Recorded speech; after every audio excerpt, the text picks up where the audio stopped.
दिल्ली 2022 की बात है। रूही नाम की लड़की दिल्ली कॉलेज से आर्ट्स में डिप्लोमा कर रही थी और रूही साथ ही ऑर्डर पे पेंटिंग बनाने का भी काम करती थी।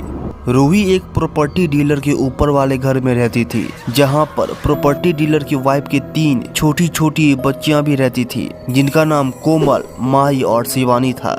एक दिन रूही कॉलेज से थके हारे अपने कमरे में आती है और खाना खाकर छत पे चले जाती है। तभी वहाँ छत पे कोमल आ जाती है, जो कि सिर्फ 8 साल की थी, और वो एकटक रूही को देखने लगती है। रूही को कोमल का ये बिहेवियर अजीब सा लगा। वो कोमल से बोली, क्या हुआ बेटा, तुम मुझे ऐसे क्यों देख रही हो?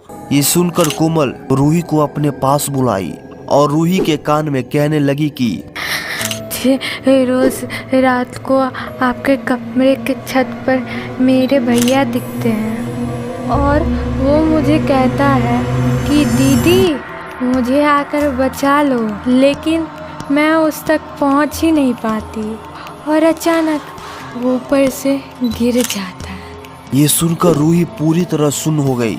वो घबरा कर बोली, बेटा, आपने शायद कोई सपना देखा है। आपका भैया 1 साल पहले ही भगवान के पास चला गया है, और जब वो 3 साल का था। रूही की ये बात सुनकर कोमल ने कुछ जवाब नहीं दिया और चुपचाप वहाँ से चली गई। इस घटना के कुछ दिन बाद ही रूही हर रात की तरह छत पर घूम रही थी, लेकिन तभी कोमल ने आकर रूही को धीरे से सामने वाली छत पर उंगली दिखाते हुए कहा, देखो दीदी, वो सामने मेरा भैया दिख रहा है, वो मुझे दिख रहा है, क्या आपको भी दिख रहा है? दोस्तों, अब यहाँ पर रूही के साथ बहुत अजीब सी चीज होती है। वो ये थी कि सामने वाली छत पे अब रूही को भी एक बच्चा दिख रहा था। ये सब देखकर तो रूही पूरी तरह घबरा गई, लेकिन वो हिम्मत करके कोमल को डांटते हुए बोली, तुम अकेले छत पे मत आया करो, वहाँ सामने कोई भी नहीं है, सिर्फ तुम्हारा वहम है।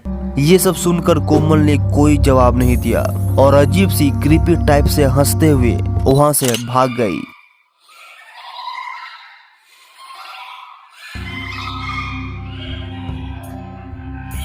अब कोमल की ये डरावनी हंसी रूही के दिमाग में एक डर की जगह बना ली। कुछ दिनों तक सब कुछ नॉर्मल था। हालांकि कोमल का बिहेवियर अभी भी बहुत अजीब था, लेकिन रूही उसे इग्नोर कर रही थी। लेकिन एक दिन अचानक कोमल और माही दौड़कर रूही के कमरे में आ गई और रूही के पीछे छिप गई। दोनों डर से कांप रहे थे। 11 बजे रात में ये सब मंजर देखकर रूही की तो मानो सिट्टी पिट्टी गुम हो गई। लेकिन रूही ने पहले उन दोनों को शांत किया और पूछा, क्या हुआ बच्चों, तुम इतना क्यों डरे हुए हो? तभी कोमल ने जवाब दिया, दीदी, नीचे चाचा आए हुए हैं, वो बहुत ही ज्यादा गुस्से में लग रहे हैं। अगर वो हमें देख लेंगे तो वे हमें बहुत मारेंगे। ये सब कह के दोनों फिर से रोने लगी। तभी उन दोनों के पापा आए और बड़े गुस्से में उन्हें वापस ले गए। यहाँ पर रूही का तो मन किया कि वो उनके पापा से बात करे, लेकिन रूही को उनके पापा के आंखों में एक हैवानियत दिखी, जैसे मानो उन बच्चे को दर्द देके उन्हें खुशी मिलती हो। ये सब मंजर देखकर रूही चुपचाप रही। आखिर वो कर भी क्या सकती थी। वो चुपचाप अपने कमरे में सो गई। दोस्तों, एक दिन रात में करीब 12 बज रहे थे। रूही अपने एक पेंटिंग पे काम कर रही थी। तभी रूही को बाहर से कुछ आवाजें सुनाई दी। रूही उस आवाज से इतनी डर गई थी कि उसे दरवाजा खोलने की हिम्मत नहीं हुई। इसीलिए उसने खिड़की खोली और बाहर का मंजर देखकर रूही के पैरों तले जमीन खिसक गई। जी हाँ दोस्तों, रूही ने देखा कि कोमल छत से नीचे झांक रही है। मानो ऐसा लग रहा है कि वो किसी से बात कर रही है, लेकिन रूही को वहाँ पर कोमल के अलावा कोई नहीं दिखा। तभी अचानक से कोमल जोर जोर से हंसने लगी, जैसे कोई उसे गुदगुदी कर रहा हो।